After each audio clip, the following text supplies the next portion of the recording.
What is up, everybody? Welcome back to another episode of the Social Media Mindset Podcast. And let me tell you, this might be the most mindset episode we will have ever done on this show, because I've got a guy with me today. You may not know him, but you will know him beyond this episode. Roland, it'd be weird to call you an up-and-comer because you've already accomplished way more than I have ever accomplished. But I think I see you as an up-and-comer, not in success, but as a leader of men and women in the mortgage and real estate space. And man, your story is fascinating. I remember meeting you when somebody showed me a picture on Instagram of you on a yacht, and I thought, man, that's pretty awesome that this dude literally travels the world at all times, making more money than most people that then sit in an office for 80 hours a week. And so ROLAND COCHRUN, bro, welcome to the show. Thanks for having me. What an intro. It's nice to be introduced by somebody who actually knows who I am and knows what I do. Normally it's somebody that I met 10 minutes before the interview. So the intro is like usually not at all who I am or what I'm about. So yeah, no, I'm happy to be here, brother. Dude, so I remember when I first was told about you, I start seeing these pictures and I'm like, so wait, he coaches in the mortgage space? And my first thought was, I coach in the mortgage space. How do I keep up with this guy? Look at this guy. Like, I have a huge fat head and your arms are as big as it. And so the more I've gotten to know you, you are, man, you're as cool as it gets. And I appreciate the ability to call you my friend and just learn from you. Because, bro, you've accomplished so much in your young life. And so I want to just start with, like, my listener probably doesn't know who you are yet. So you're welcome, listeners, because I'm about to help change your life today when you finish listening to this guy's story. But dude, take us back to, like, you're not a millionaire yet. You're not considered successful. What did the beginning of that journey look like as you kind of started into what you didn't know was going to happen, but it did end up happening? What did that start with? What industry was that in? Man, what tell us that part of the story first. So if we go all the way if we go, first off, thanks for being such an amazing host. What a great question, and something that listeners would want to listen to, right? When you come onto these shows, it's always like, I want to hear something. I want to hear something helpful. I want to hear something deeper than just the same story on repeat with different plugins. So if we go all the way back to, even my first memories, I remember as I was figuring out the world and what was going on here and what people were doing and what success was to one person, what success was to another person, man, I remember even as young as 4 years old, just not fitting in. And it's so strange. I really never thought much about it until a couple of years ago, but I don't think I fit in until, maybe 3 or 4 years ago. And it made me, it's scary.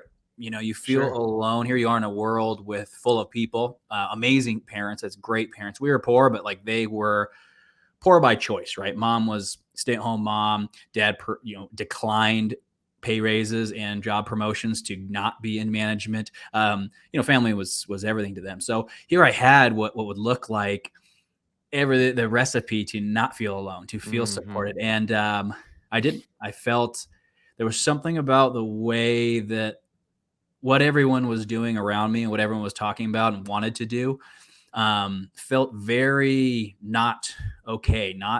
I felt like if I really looked at my own desires or what I wanted for my life and what I wanted to amount to, that wasn't going to be possible in the world that I was born into. And that kind of just set me up for really everything. Was this weird feeling of,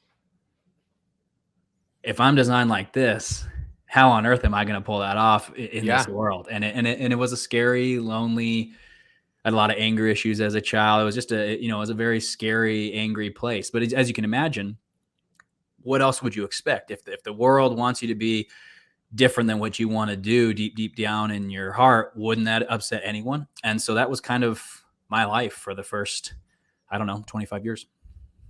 So I'm intrigued that you could have chose any number, but you just said for the first 25 years. So in year 25, 26, like what was the moment that allows the first 25 to be the first 25? Because at that point it got different.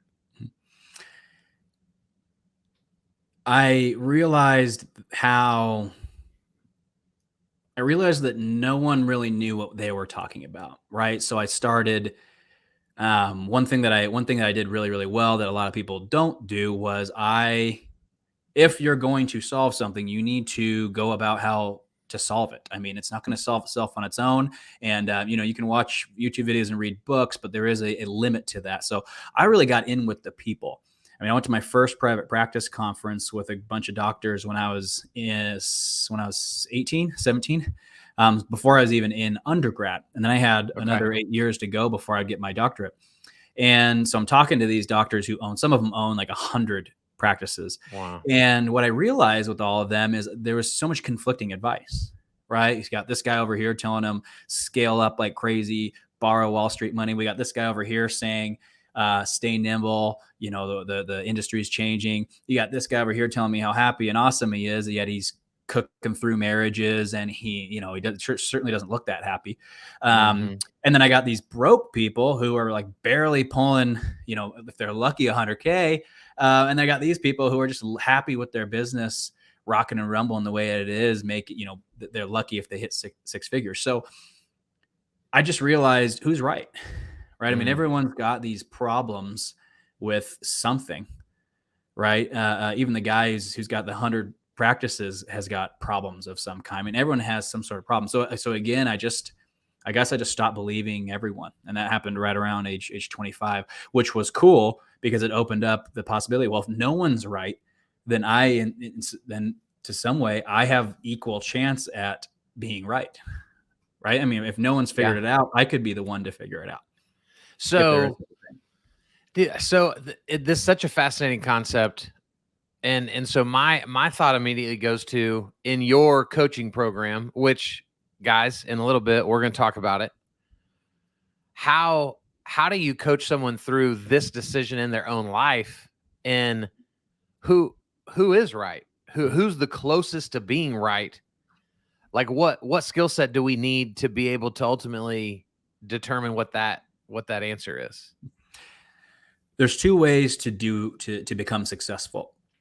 You can hustle hard and then keep hustling once you've got over the hump, right? And then just hustle until you are either A, too tired to hustle anymore or just sick of it, or B, you've hit whatever number you were looking for, and then you stop or pass the torch, right?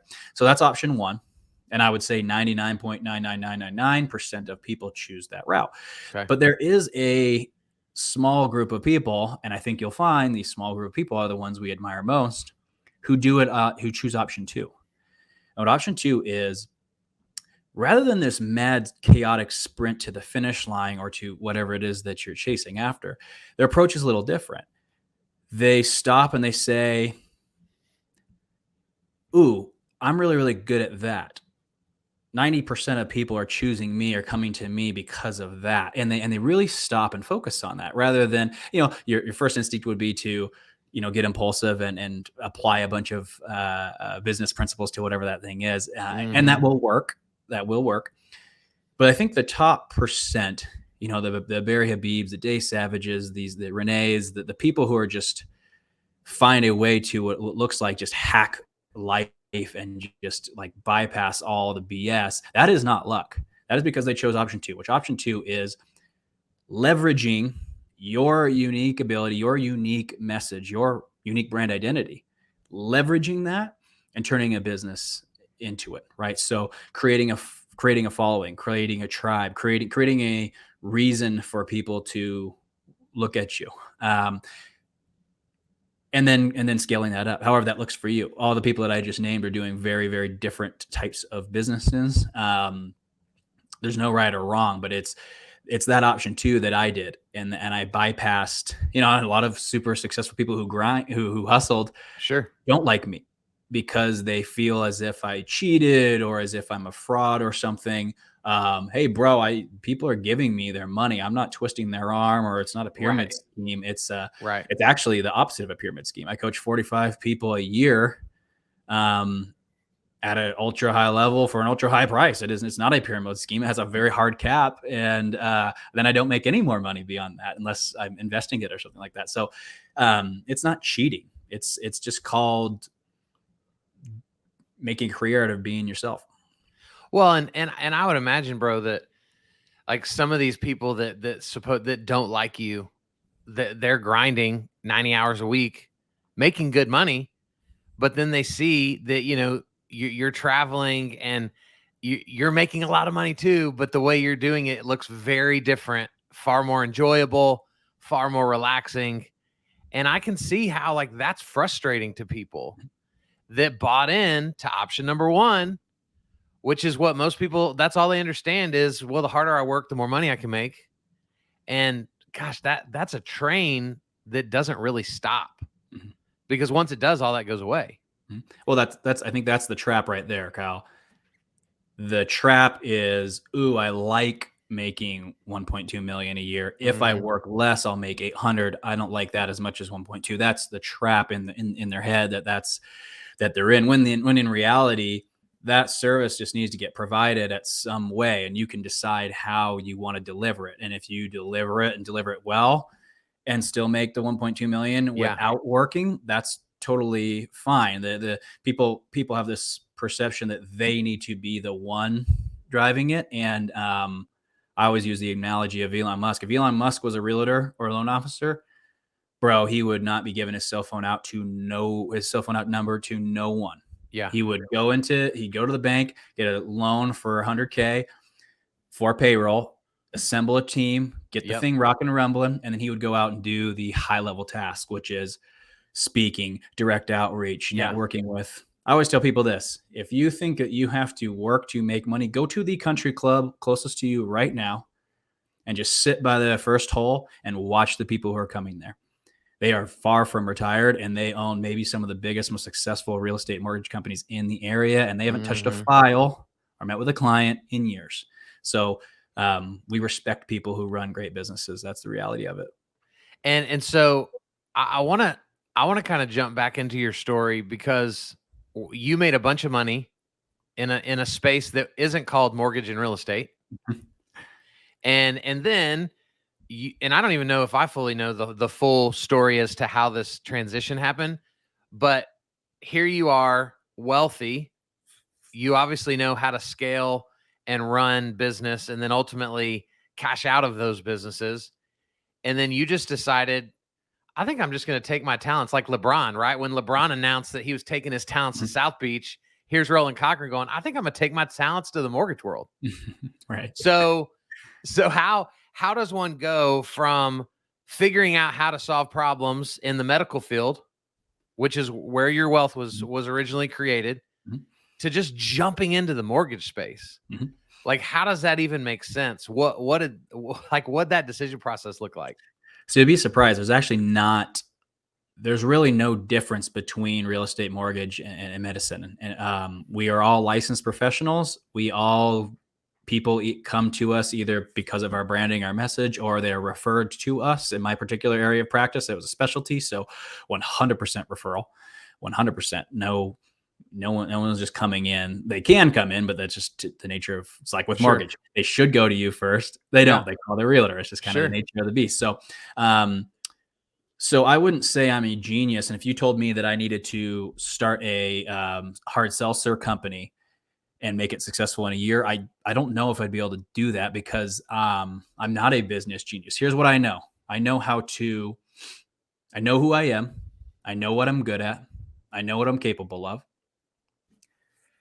I can create a container, a platform to showcase that to people who care about what I believe in, or what I'm saying, what I'm going to do.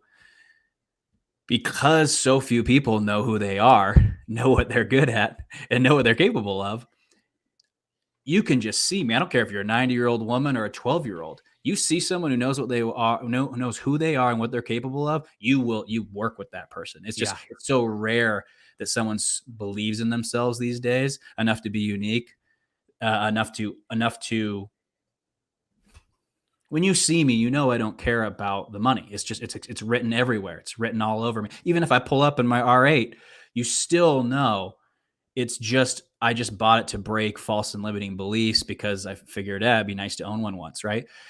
I mean, the second you meet me, I'm not better than you because of that. I'm not rubbing it in your face, right? It's just in my DNA. You can tell I'm up to something else. I'm up to something bigger, and where my attention's going, the things that I talk about, how I treat other people. So, just like medicine, just like real estate, just like mortgage, the game is showcasing who you are, what you're capable of, why someone would choose you, and showcase it at scale.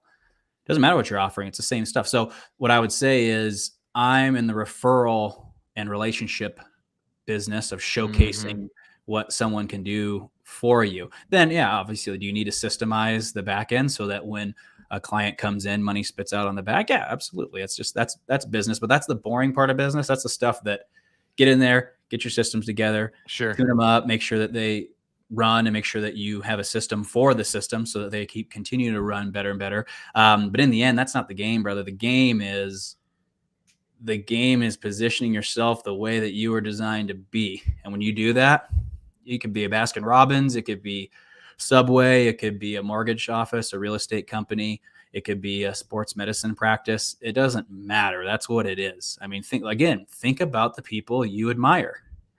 They're doing that. Yeah. It doesn't matter what they own.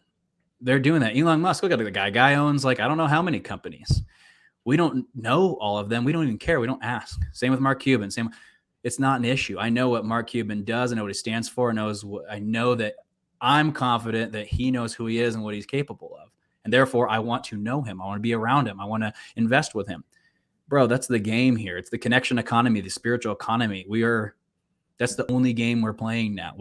It's not hard to make a quality product. It's not hard to deliver good results. Look at us on this sexy platform we have here on StreamYard. Yeah, brother. come on.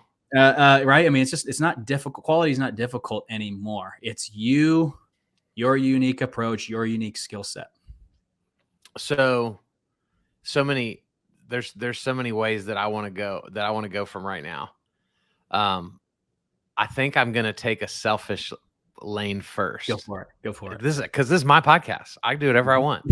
I guess you don't have to answer, but I can do whatever I want. And so let's look at my company for a second. All right. We create micro content for realtors, lenders, coaches, right? Anyone that needs a brand in a public environment. Yeah. You do it for the me. hardest. And we do that for you. And that's not why I brought this up. But the hardest thing I find, right, is what you just said. Once people understand who they are and what they're about, right, things change. And really, I think things get easier. Oh, for sure, brother. That's my greatest struggle as a guy trying to coach clients to do content because of the insecurity that the environment that we're recording this in right now breeds in people. And so what would if I brought you on as a partner today and you were like, dude, the biggest issue is people quit because they pay for this service, but then they never record the videos for whatever the reason. What does that kind of process look like to help people come into a realization of who they are, how powerful they are, how much their message matters to people, to ultimately get their willingness to come on camera to be greater? Listen to it. If you're insecure about what you're saying, you probably need to say something else. If you're talking about the market rate, how good and your quality of your company is, how much you killed it last year. I mean, if you're, I don't know what it is that you're thinking about talking about, but if you're afraid to tell it to people, you don't know who you are. You don't know what you stand for. You don't know why you're doing it. You don't know your purpose. There's a disconnect, and your angst is real. So a lot of people are like, oh, get over it, or, oh, no, listen to it. There's something there's some inconsistency with the way with what you want to say, because if it was the truth, you wouldn't, and you were all about it, you would not have that insecurity, because you would know, this is what I know, this is the truth. And yeah, if I get persecuted for it, so be it. Right. And that's, so to me, the issue isn't fear. The issue is that, again, you need to do the work before the work. Social media content is the platform of broadcasting blank. If you're selling a wine opener, then it's that. But again, it's a broadcast. It will not solve your problems. Just pressing record will not drive anything to you. So again, the angst is usually justified. It's because you don't know what you're freaking doing and you're terrified. So figure out who you are, why you're creating content, why anyone should care. And then do us a favor. If you haven't done that, keep your stuff off the platforms. I mean, the reason the platforms are so noisy and obnoxious, and the reason you're scared, is there's just a bunch of nonsense on there. Just save it for when you have something to say. Dude, so we talked about this before we hit record, and we've already kind of started down this path of, I think most people, they look at having a podcast, creating video content, right? Trying to land speaking gigs, like those are the things that are going to elevate you, which really, those are the things that should come because you've already been elevated because of a lot of inner work. And so this kind of moves us into, your brand now for your coaching is InDesign. Mm-hmm. And I love it. You've shared a lot with me about it. I've had multiple friends that came to your very first kickoff event, early or late last year. And dude, give us just a taste of your favorite story. We'll do it this way. We love storytelling. Shout out to Renee Rodriguez and Amplify and teaching us all how to be better storytellers. I feel like we can have a really good tie down come out of this moment. You don't have to say any names, but out of your first group that came through InDesign, instead of just boringly telling people like, this is what InDesign is, blah, blah, blah, I want to know the story of the man or woman that you saw show up to your first event the most broken, but that left with the most power. Mm-hmm.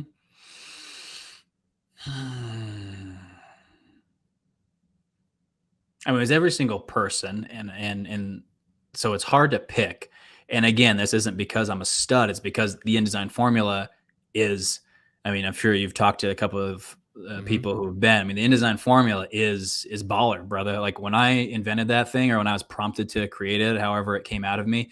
Yeah, right when I saw it, I was like, oh, this is what I wish I had when I wanted to go to that new level, where being myself was all I had to do, where loving my job was my career, where being myself was my career, and just showcasing what I did, right? Combining play and work. It's like, man, if I had this tool, I could have had that happen way, way sooner. So the story the direction I'll go with it is,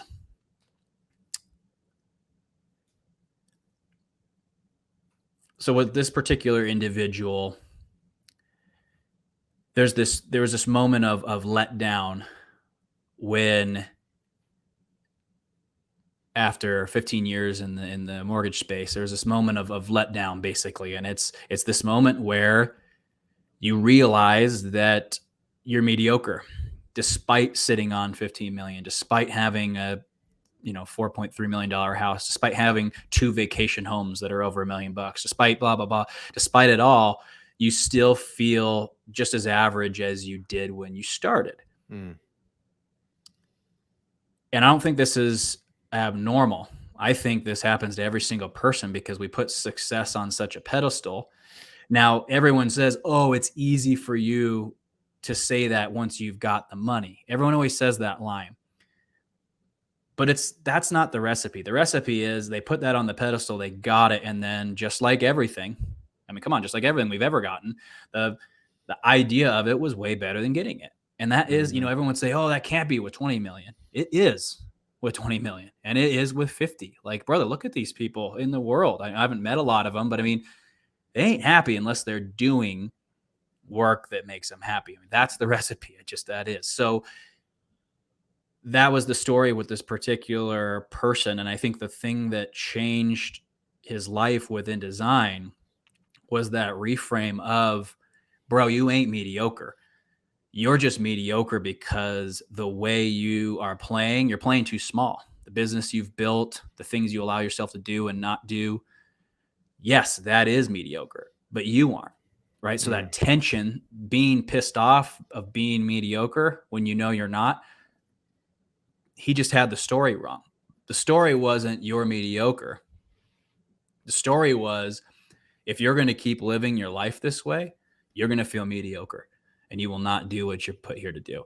That was the story. So rewriting that narrative, and everyone walked away with a different narrative, right? Somebody else came in there with, and you probably know this person, with the narrative of please don't leave me, was literally the sentence that was written on after we did the InDesign formula. That was what was on the wall. And there's this ideology that everyone's going to leave, referral partners, family member, whatever it is. And so when you walk away with those reframes of how true is that statement, or in some cases we reframe it like that other person I was telling you about, where the sentence isn't you are mediocre. The message is, if you keep playing small and holding back, you're going to feel mediocre. That's very, very different than you are mediocre, right? Sure. So, hopefully that's clear. But basically, the InDesign formula in 30 minutes, 40 minutes, with obviously the power of the mastermind and then the container I've created,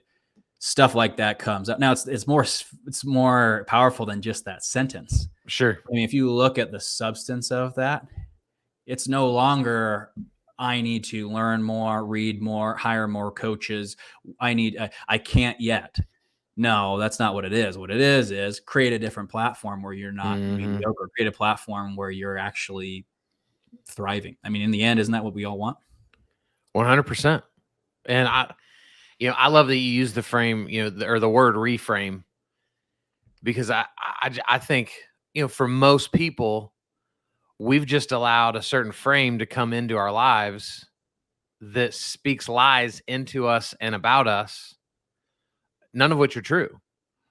There's a pastor I follow named Erwin McManus, and he's written a ton of books.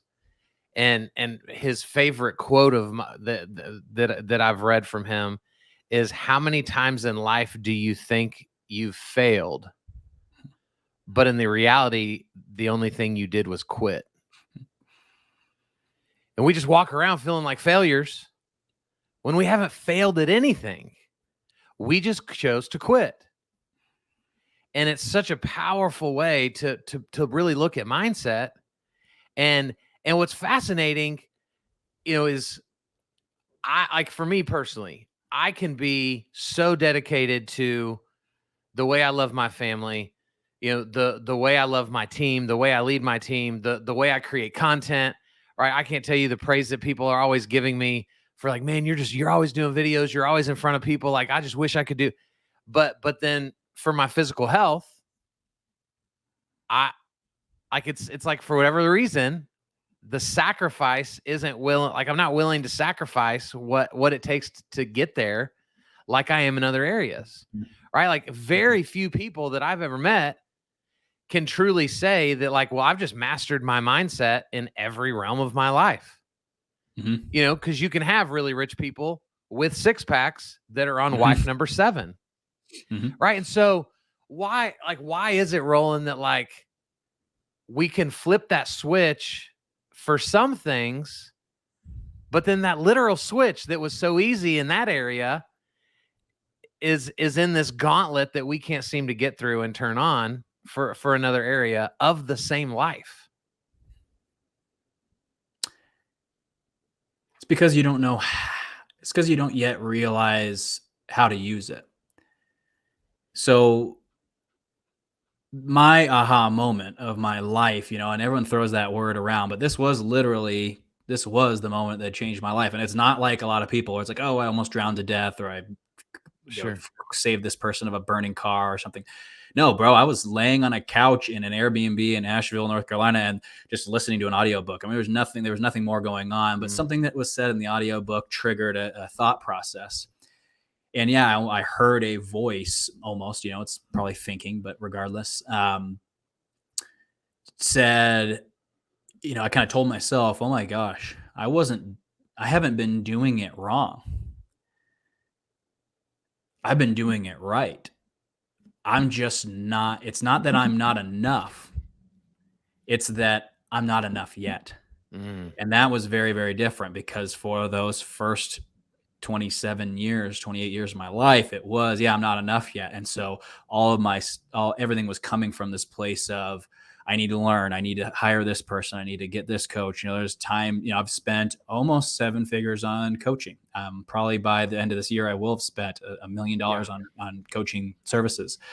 And now that it's not that I'm not enough, it's that I'm not enough yet. The game's different, Kyle. The game is, what's that recipe? So that's my response to your statement is, you don't know how to play the game yet. That's what in design, that's what it does. It teaches you how to play the game. You won't walk away from InDesign knowing trinkets and gadgets, and you'll walk away not knowing really anything any more than when you came in. Here's what happens though. The formula shows you how you're designed and how you've been using it. Because if I show you how you've been using it, then you can say, holy crap, I see it now. Now I can go use it. Whereas if I showed you how to use it, you'd be like, maybe. Whereas if I show you how you've been using it, I don't hear maybe, because literally I just showed you how you used it. And so that's what I'd say to that. One of my clients said it really, really, really, really well. COVID happened. This is a couple of years ago. Super Bowl was going on. They have young kids. It was grandparents. It was like, hey, we're going to just do family Super Bowl party. And she, do you want to run to the store and get nachos and whatever else Super Bowl stuff? And she goes, yeah, I don't really like the Super Bowl. And he's like, oh my gosh, you can't believe you just said that. We've been going to this party for the last 6 years, ever since we moved here. It's the greatest. I love it all year. I can't believe you said that. So un-American. And she goes, yeah, I want to like it. I just don't really understand the rules. Next thing you know, they're so close, and then they kick the ball. And I don't know why they would do that when they were just so close to the touchdown, right? She just doesn't, they're taking a knee, and she just doesn't understand the rules. And so she doesn't enjoy it. Kyle, life's that way. It sucks when you don't understand how to do it. It sucks when you don't get why it's not working. It sucks when you succeed and you still don't feel like a success. I get it. I've been there. You have too. Here's what I can say though. Life doesn't suck for me ever anymore. Life doesn't suck for the 5 people that I just brought on last week, who are in the top of all their industries. Life doesn't suck for us anymore. Not because we're smart, not because we're rich, because we figured out how we're designed and we know how to play the game. And now it's fun. Now a failure isn't a personal failure. A failure is, how can I switch my platform so that more people can understand? Because clearly they're not getting it with this platform, right? Failures are not personal. It's just figuring out that recipe. And that's a lifelong journey, Kyle. It's never figure it out. Well, and I think my favorite thing that you said from this episode so far is where you said, I realized that no one really knew what they were talking about or do. I just think that's such beautiful revelation in life. I love to tell people because people say I'm a social media expert. So they take the things I say and they're like, oh my gosh, well, I better. And so I'm always the first to say, dude, if I say to stop doing something and that something that I said to stop doing is currently working for you, who gives a crap what I think? Who cares? Right? It doesn't matter. And so I love that you said that. And because I think that's what keeps people from showing up in life the way they should, is they let everyone else convince them the way they should show up. And the opinion they take on the least is their own opinion about how they actually want to do it. I mean, right? Isn't that what all of this frustration, depression is? I mean, isn't that what it is? It's not that you suck. It's not that you hate yourself. You hate the world you think you live in. You hate the platform that you've created for yourself. And Mm-hmm. InDesign is a way to change that. I mean, Yeah. that's the epiphany. It's not that you're doing anything wrong. It's that you've been designed different from Kyle, from Roland, Right. and you need to make your own platform. That's where, like, InDesign, you will learn your purpose, but not because I'm going to tell you what your dang purpose is. Again, I'm going to show you how Right. you've been doing everything that you've done. And because all my clients are super, super successful, typically when we diagnose all of that, the result is my purpose has created all of this. But again, until you can see that, you don't feel like you have a purpose. But that's just stupid. I mean, we all know we have one. Mm-hmm. And the way I found it was the same way that I use InDesign to help everyone else find it. Like, you literally have to do the work. You can't just be like, oh, what's my purpose? And then walk away with what that is. No, purpose isn't a place to find. Purpose isn't something that can be bought or achieved. Purpose is a way of being. And so Mm-hmm. that's why it takes work, is how do I be so that I enjoy my life, so that work is fun for me, so that the change that I want to make is changing. That's the question that you should be asking every single day. And yeah, if you're not asking that, I mean, should be no mystery why you're unsatisfied, depressed, want more. I mean, that's why most high achievers want more. It's not because they don't have enough. It's because what they're doing right now is not providing them any sort of sense of meaning, right? That's how you can make 20 million and feel meaningless. It's Yeah. not, you shouldn't be surprised when we see people doing that, right? I have no interest of making money, Kyle, unless I make it using my design. It's the only way I want to make money now. Well, and man, we just saw, and it's a heartbreaking story of, at the time of us recording this, a former Miss America, like, just took her own life last week. Weeks before that happened, she was interviewing Denzel Washington for E Network. Mm-hmm. And most people would watch that and go, oh my gosh, if I was that pretty, blah, blah, blah, blah, blah. Oh my gosh, how cool would your life be if you got to sit next to people like Denzel Washington and ask, questions, and yet it wasn't enough. And man, that's what I love about, what InDesign does. That's what I love about what Amplify does. That's what I love about just on, like, my small little level, on what I try to impart into people. That, man, the things that the world has said makes this life worth living are what make it the least. Yeah. Well, I think if you think about Maslow's hierarchy of needs, right? Mm-hmm. We have physiological needs at the bottom: food, water, sleep. Right above that, we have safety needs. So this is financial stability, financial security, mental stability, and then belonging to a social status. Okay, so that's the safety category. And then above that, we have love, connection, belonging. And then above that, we have esteem. So esteem is being respected, needed, appreciated by your community, right? That can be awards, that could just be pats on the back, or just being invited places because of the value that you provide the marketplace, right? So, and then at the top of the pyramid, we have self-actualization, which is learning about self and expressing self. Now, what people get really wrong about Maslow's hierarchy of needs is it's not a video game. You don't get those needs done and then go up into the next category. You can suffer. You have all those needs at every given moment. You want all of them right now. Right. You want to self-actualize. You want love, connection, belonging. It's not a video game. So people have that misinterpreted with it. Once you get money, that does not mean that you feel safe and secure. You can be telling yourself all sorts of stuff about being safe and secure and still struggle with it, right? One of the best examples of this is, let's choose a decorated movie star or industry leader. They have esteem out their ears, right? They can't even put all their trophies in one room.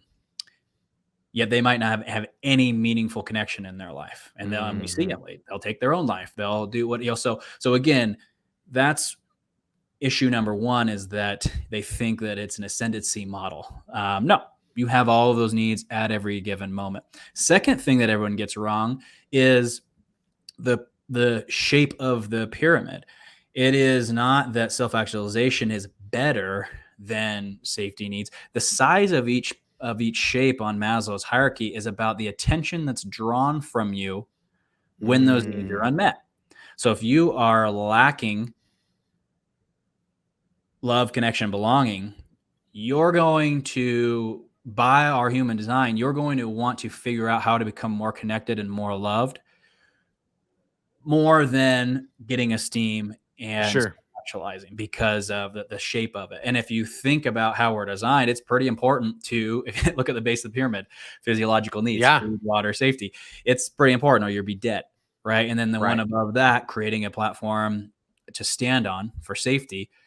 It's important because it's going to be really hard to love and be loved without that. So it makes sense that our attention would be stolen from the ones higher up based off of the size and shape. But here's the craziest part.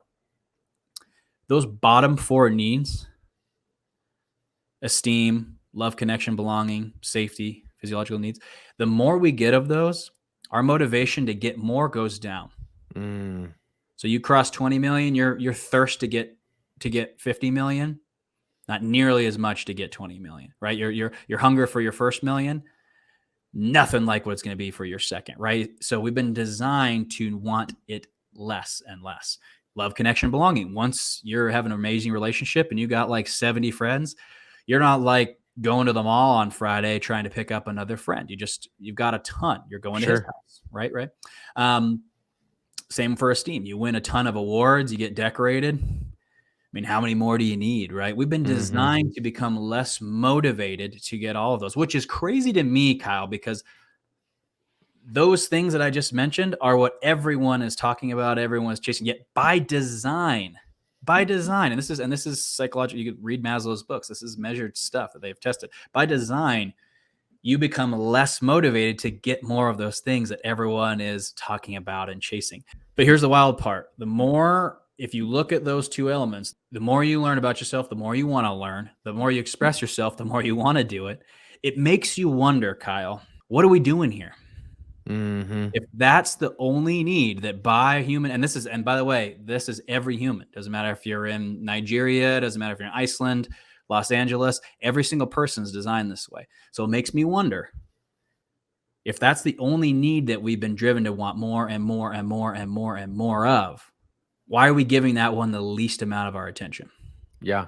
Doesn't that make you wonder, though, why we aren't spending more time on that? I mean, if that's the most important. When I discovered that, it got me really thinking when I started looking around at people who are succeeding, especially now in the connection economy, now in the spiritual economy, which is the economy that we're in. Yeah. Those are the people that are winning.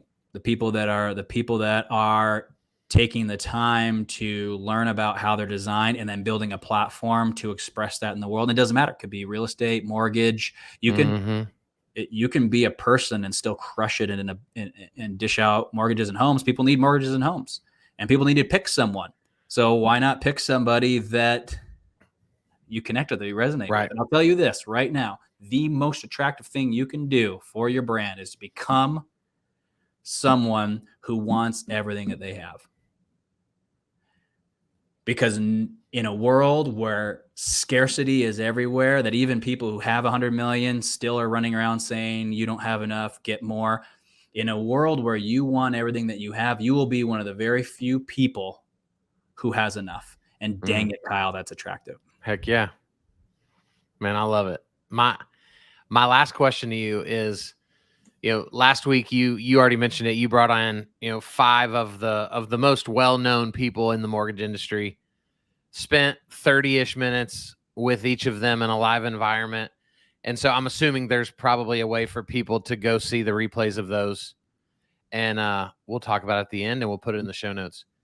What, of those 5 interviews that you did that assumed almost 3 hours of your week last week talking to these people,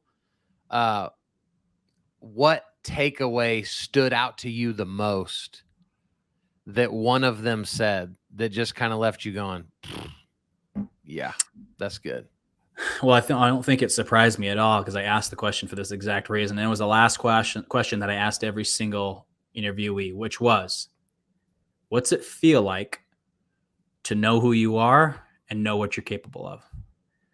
And the answers, I'm going to create like a montage of all of the answers. We have the recordings, but the answers were pretty similar, but worded a little bit different. But they all basically summarized amazing, pure joy. I think Dave Savage said pure joy. And I want everyone to sit on that question, because do you know who you are and what you're capable of, what you've been designed to do?